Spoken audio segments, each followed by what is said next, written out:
So with no further ado, Professor Marvin Berkowitz on character education. Marvin, bevakasha. Thank you, Hanan. I hope everybody can hear me just fine. Thank you to you. Thank you to Nirit. Thank you to the whole commission, Tammy, and the rest of you. I am deeply saddened that I'm not physically there. This was a chance to come back to Israel after 30 years of not having been there.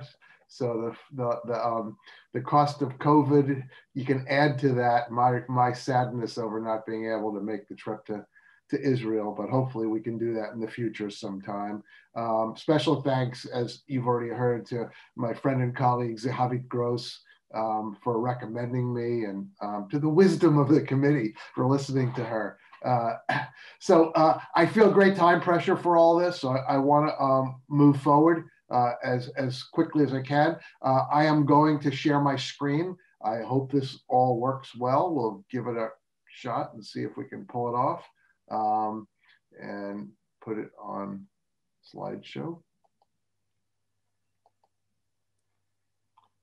There we go. Hopefully you can see these slides are in English with one or two exceptions of phrases that Zahavi helped me with, but the rest of it's in English. So this notion of primed is essentially a product of over 20 years of work. And I will explain it more as we go through, but it's going to be the heart of what we're talking about. But first, shalom. Hello to all of you. I'm glad to be here.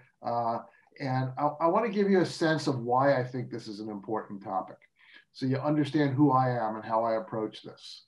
And I give you three ideas here. The first one is doing this work is important, and doing it well is important because there's no off switch.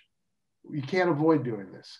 Every one of you in the audience who's an educator, in fact, Aristotle said over 2,000 years ago that every adult who's around children impacts their character, whether you like it, intend it or not.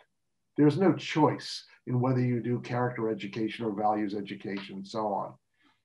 The choice is simply whether you do it well or not. That's the real choice. And the second one, which it took me a long time to figure out, is tikkun olam. And I realized after a while that this is my purpose. This is why I do this work. That as a developmental psychologist, and that's my training as a child and adolescent developmental psychologist, I can heal the world best by investing in the flourishing of children. And so doing that optimally is my way to contribute to healing the world. Heraclitus said character is destiny. The character of the people is the destiny of the society. I can't imagine a country that knows that better than Israel. And that if you don't invest in your people and who they are and who they become, I saw the same thing in Singapore. That was a strategic move in Singapore when they were founded 50 some odd years ago, to say our only natural resources are people and we must invest in them to have a future, and it worked. And the last thought is that this is not a competition between academics and character. Good character education is good education. The pedagogy of good character education maps directly onto the pedagogies of effective academic education.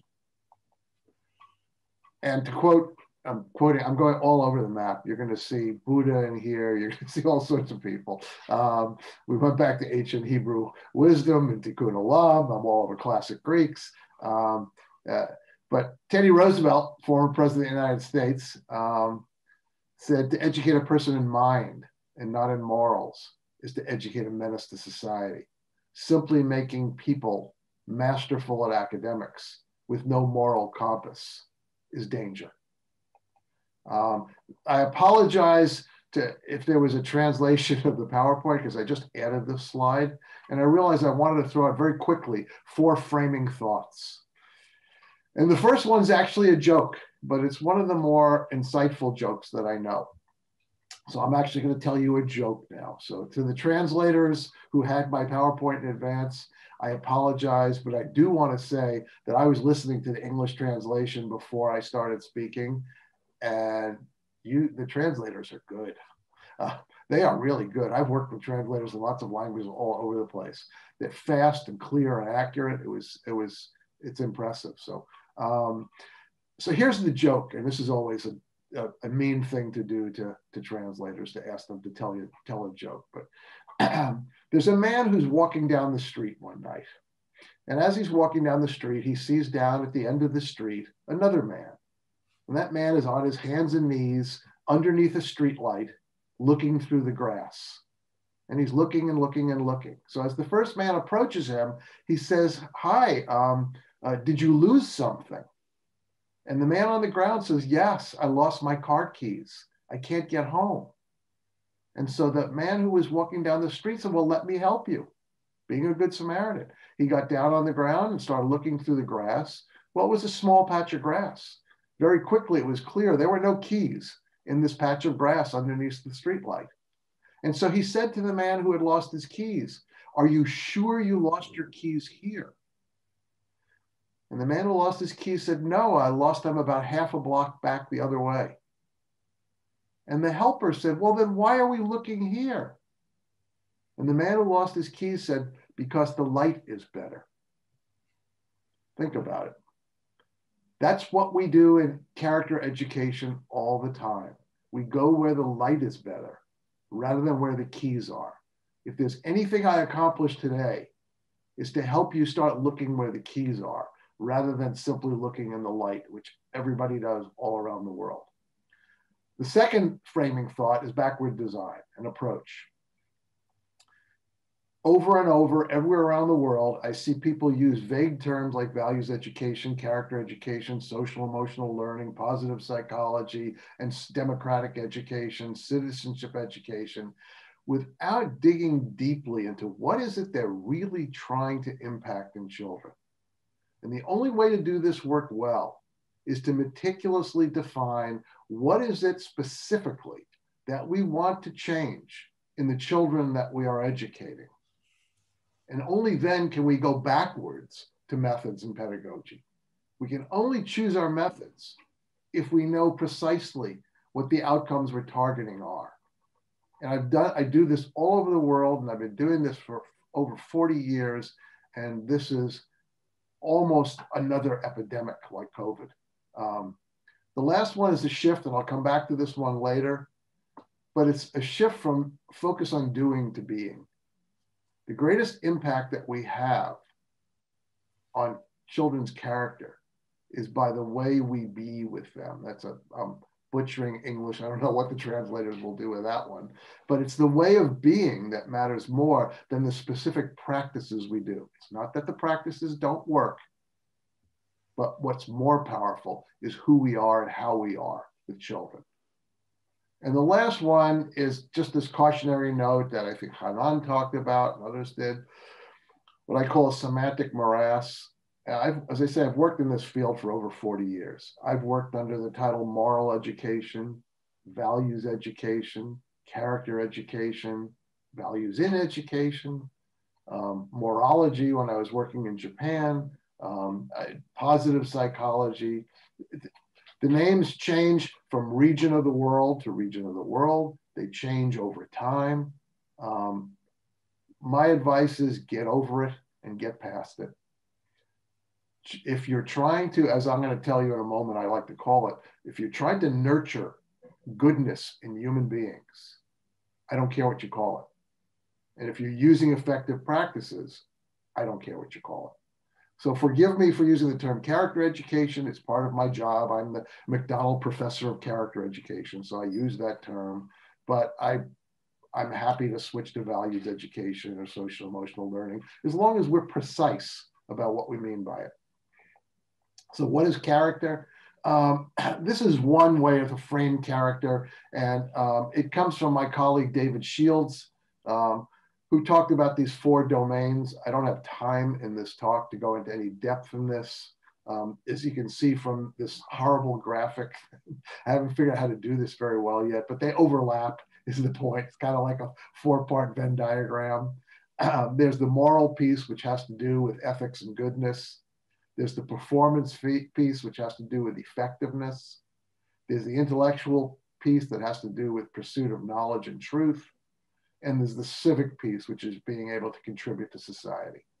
And there are parts of our character that load on each of these. But they, as you see, they overlap.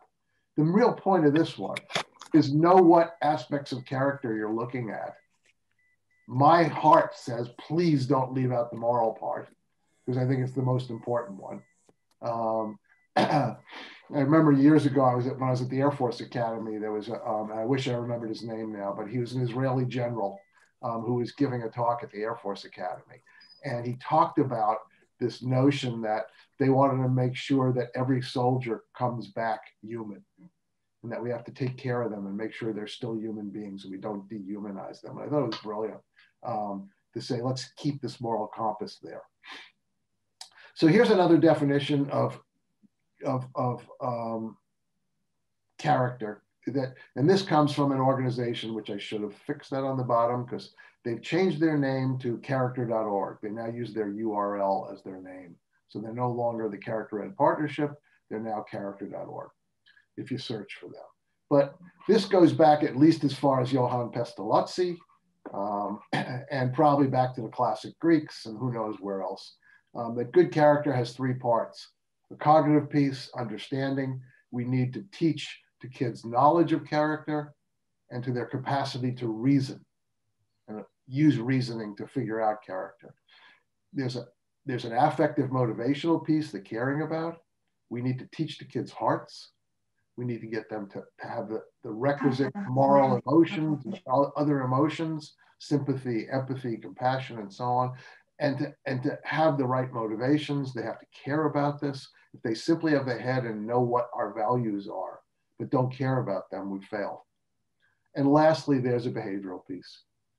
They have to have the capacity, the hand, to do this work, to be a person of character, to do tikkun olam, to heal the world, and they have to actually do it.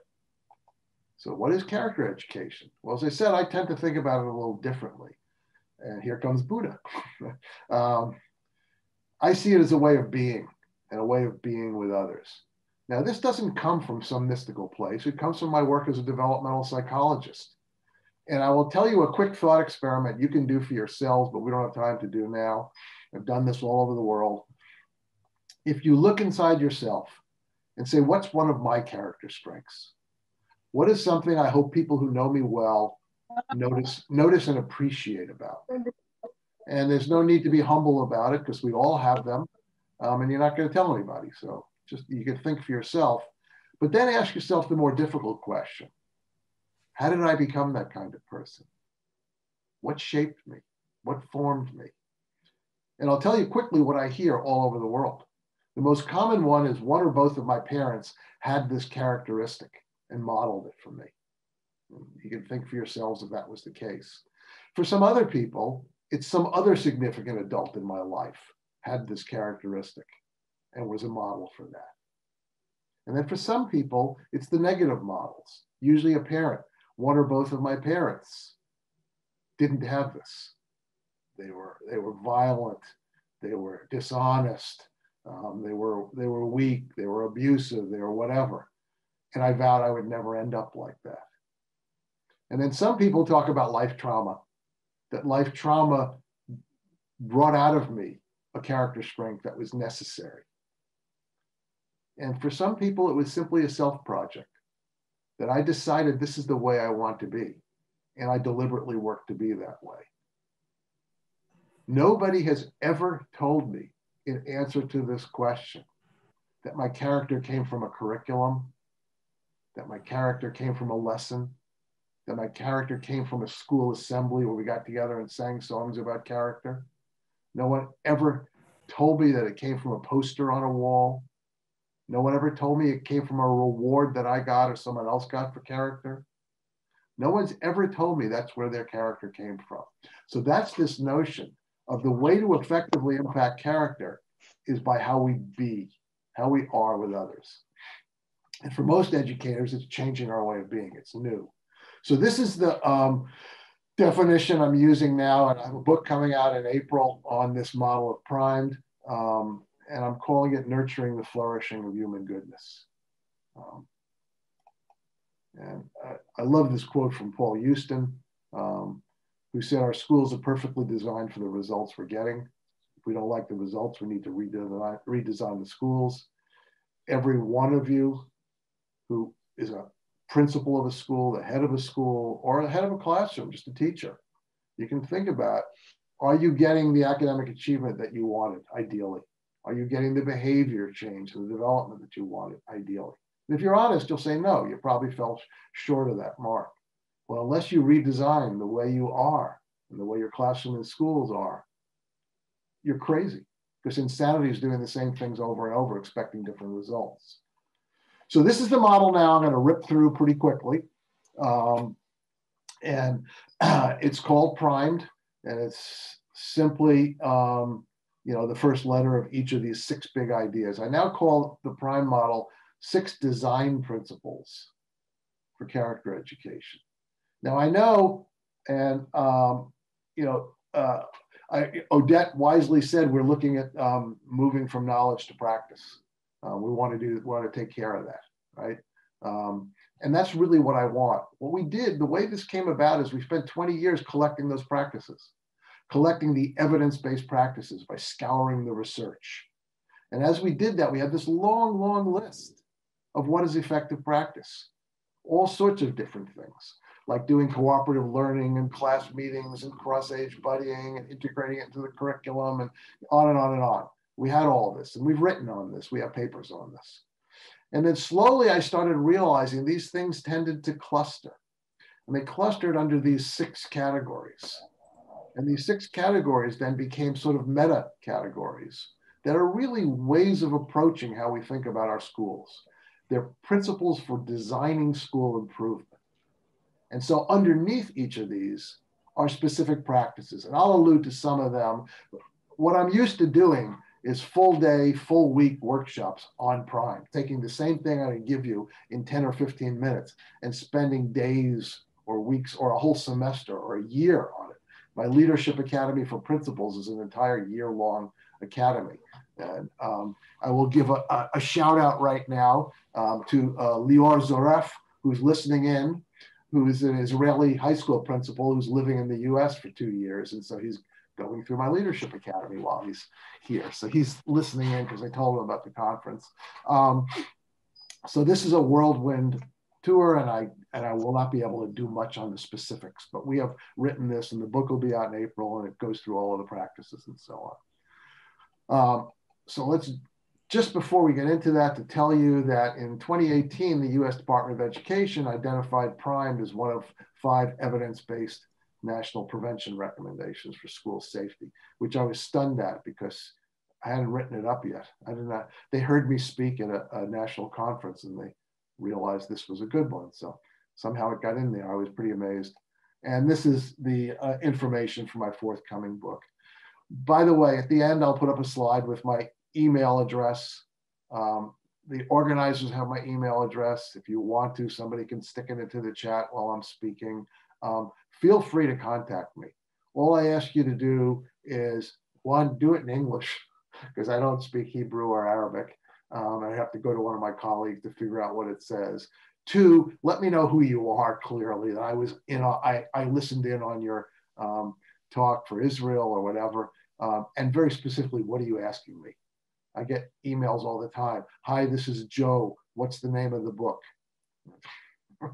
Joe who? What book? I don't know what you're talking about. So that's all I ask. And I'll be glad to let you know about any of this. So let's go through these. First, prioritization. The P in PRIMED is prioritization. And it's the most important one because it says, if doing this work is not an authentic priority in your classroom, in your school, in your district, in your country, then it's going to be far less effective. And so you have to ask yourself, is it the primary goal of the school? Now I'll go to the US model because I know it much better. And when the US was founded, centuries ago, the founding fathers said very clearly that the destiny of this nation will depend on the character of the people. The same thing that Heraclitus had said. And that education is about preparing people to run an effective democracy. And I assume you're thinking the same thing I'm thinking right now, which is we're failing. And I believe that deeply. One of the first thoughts I had when all this craziness has gone on for the whole last 4 years, but certainly for the last week or two, is this is a condemnation of what we're doing in character education. We're failing. When we have a nation where there are so many people who think the way a lot of these people think, we have not done an adequate job of raising and educating the next generation to understand tikkun olam and the common good and being a virtuous citizen and what democracy is about. And we have to redouble our efforts and do it better. But it needs to be the primary goal. And leadership is a key to this. Okay, I've spent the last 20 years deeply mentoring over 1,000 school leaders. I take 30 in a cohort. I spent an entire year with them. It's being done in Milwaukee as well now. We replicated it for a couple of years in Kansas City. It's starting up in a mini version in Spain now, and we're doing a mini version in Colombia as well. It's just critically important that the school leader understands this, because the head of any organization, whether it's a country, it's a military squadron, it's a corporation, it's a school, whatever it happens to be, a faith community, the leader has more sway than anybody else. And they need to know what this stuff is, how to do it. They must deeply invest in it, and so on. These are some of our leadership initiatives. I don't have time to go into detail, but the Leadership Academy we've been doing since 1998, and that's this full year version. We have a video-based version of it that's being translated into Chinese and Spanish, and could be used in Israel if people wanted it. Civil is a focus on the virtues of servant leadership. We deeply embrace the notion of servant leadership from Robert Greenleaf recently. And SEAL is a research project that we're doing currently by wedding all of these things together into a year-long academy plus mentoring by established successful leaders of character education. So here are just some of the examples of evidence-based practices for prioritization. One, we certainly need a rhetorical emphasis. We need a language, ideally a shared language and shared goals and shared values, or whatever you want to call it. It needs to be clear for everybody, and we need to sing it to the heavens all the time. It needs to be part of our constant rhetoric.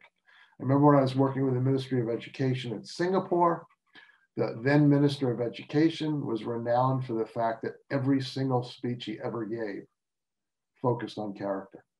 And people were actually tracking it to make sure he never slipped. It was part of the rhetoric. But rhetoric's nice, but it doesn't get you very far. It's like a highlighter pen. It emphasizes something that has to be there already. So we also have to allocate resources. And this conference today is an example of it. We are allocating resources today, our time, the cost, staffing, and so on, toward this work. The leaders of schools have to do this. They have to invest particularly in professional development, which is why I spend so much of my time working directly with the practitioners. And I was trained as a ivory tower, egghead social scientist, but I morphed into an educational psychologist, and I spend most of my time doing professional development, and probably neglecting the research more than I should, but this is what's calling to me now. We have to make sure that we create the culture and the climate and the context for this to work. That there's trust in teachers, that teachers have a trusting community amongst themselves. And we have to build school-wide structures. We have to restructure our schools, rethink our schools. One of my good friends, Shelley Berman, who's a distinguished superintendent of schools in the US, when he had the need for a new high school, hired an architectural firm with whom he worked to design it specifically to promote social responsibility. The physical design of the school, architectural design, was geared towards the goal of educating for social responsibility. And then, as I said, leadership, I already talked about that. So the R in Primed is about relationships. And what I've come to conclude is that I don't know if people know this in English. In English, we have the 3 R's of education, which were reading, writing, and arithmetic. It doesn't translate because it's not arithmetic, it's arithmetic, it's poetic license. Don't worry about it if you don't get it. Now there's a new 3 R's, which is rigor, relevance, and relationships. But I think the 3 R's of character education are relationships, relationships, relationships. These are the molecules from which we build both good character and healthy schools. And when you look at the reviews of excellent academic pedagogy, relationships are in there as well. And they're in there for character education. So we have to say to ourselves, do we do an adequate job of building relationships? And here are the things you need to ask yourself. Who's being included? Relationships between whom? Certainly teachers and students, that's the easy one. But what about the non-professional staff and the parents and the administration and the community members? And do they all have relationships with each other? Is somebody being left out or some category being left out? Secondly, are we doing it strategically and intentionally and structurally? Do we have structures? Do we have times in the day for relationship building? Because educators come to education with golden hearts. They truly love children and they want the best for children. But they falsely believe that because we have golden hearts, healthy relationships will develop. And in fact, it's true, they will, except for the people who need it most, except for the kids and the adults, because there are adults like this too, who have some mental illness, who are too shy, who don't have the social emotional competencies for relationships, who maybe just are different than others in some way, shape, or form. And they end up falling through the cracks and not having those relationships. And only when we're strategic and intentional and structural does everybody have the opportunity for healthy relationships. I can't do it. I don't have the time. I'm going to skip the next 2 slides and go to this one. Sorry, I'm making an executive decision on that one. One part of relationships that's frequently forgotten is the adult-to-adult relationship. And the adult culture of the school is a critical piece of both academic success and character development. We know from the great work of Anthony Breich and Barbara Schneider that the relationships amongst the adults directly impacts the academic achievement of children in schools. And it's the leader's job to take care of the adult culture. I like to tell leaders all the time that if you do 2 things, if you invest in the professional development of your staff and you shepherd an ethical, caring, professional learning community amongst the staff, you can go in your office and play video games all day long and your school will still be brilliant. Because those are your key tasks as a leader. Can you manage the adult culture? And can you invest in the optimal professional development of your staff? The staff will take care of teaching the kids. So some of the strategies for relationships, the biggest one, and I'm sure you load heavily on this one already, is peer interactive pedagogies. Academic methods that require productive peer interaction. Cooperative learning is a good example, reading circles, peer tutoring, there are so many of them. Okay, but to do as many of them as possible, because they're good academic pedagogies, but they're good for character too. Directly teaching the interpersonal skills that students need, social emotional competencies, for getting the most out of those peer interactive pedagogies. Building relationships with family and parents, and building relationships with other community members. I'll tell you one quick story, which I love, which is an elementary school in the city, a primary school in the city of St. Louis, pretty poor, under-resourced area. And the principal, Janice Wiley, who died this year, unfortunately, many years ago, once a year would have her primary grade students cook a breakfast, decorate tables, write invitations, and they would invite their neighbors, the owner of the restaurant down the street, the manager of the park across the street, the local police officers. They'd invite them in and simply say, thank you for being our neighbors. They'd make them and serve them breakfast. They'd sing them songs. They'd decorate the tables. And there was no ask. They didn't ask for anything. That was it. Just thank you. And they built brilliant relationships that paid off later on when they needed to go to the park to do some kind of science thing. The manager of the park was happy for them to come because they had treated them so nicely, and so on. It's just a very small example, but it's an example. The I is intrinsic motivation. This is probably the toughest one for most people. Educators typically rush to using extrinsic motivators, to giving rewards, to having big assemblies where we march across the stage in front of the whole school, the most sterling kids of character this week or this month. These are things we do to kids in schools, and as parents, we don't do this with our children at home. Okay, I'm sure all of you who have children want your children to have good character. I doubt that very many of you start every day with reading a quote about character, preferably through a speaker in the ceiling. I doubt that very many of you have signs up around your house with a single word on it that says honesty or compassion or respect or responsibility. I doubt that many of you have little signs around the school naming your spaces, you know, benevolent bathroom or caring kitchen. I doubt that many of you walk around with little slips of paper in your pocket, giving your kids rewards for good behavior that they can trade in later in the day for a pencil that smells like a strawberry and sparkles. And I doubt that many of you convene your family once a month to announce which member of your family had the best character that month.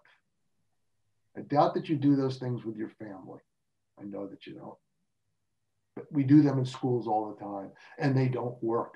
Look at self-determination theory and the work of Rich Ryan and Ed Deasy.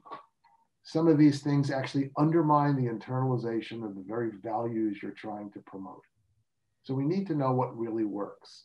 The true goal of character education is for children to take these values, these virtues, these character strengths, whatever you call them, into themselves so they become who they are.